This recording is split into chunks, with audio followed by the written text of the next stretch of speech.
Töö sisu peatükkide pealkirjad nummerdatakse. Alustuseks nummerdatakse kõik pealkirjad ja seejärel eemaldatakse numbrid nende pealkirjade eest, kust numbrit olema ei pea. Pealkirjade nummerdamiseks liigun esimesele pealkirjale ja valin avalehelt mitmetasemelise loendi nupult numbrite ja pealkirjadega variandi. Pealkirjade ees oleva numbri järel peab olema punkt. Punkti saamiseks valin mitmetasemelise loendi nupult, määratle uus mitmetasemeline loend. Valin pealkiri 1 ja sisestan pealkiri 1 ees oleva numbri järele punkti. Seda numbrit siin ei tohi muuta. See oleneb sellest, et mitmenda pealkirja peal ma alustades olin.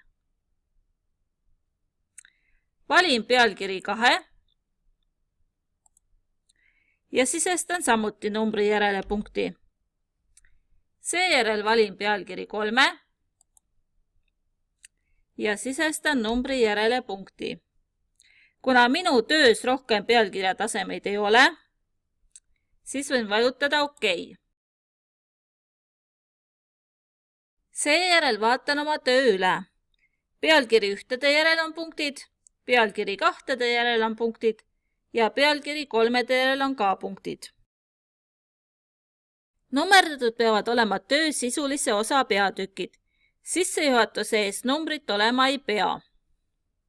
Numbri eemaldamiseks klõpsan nummerdusnupu välja. Nüüd saab esimese numbri järgmine peatükk.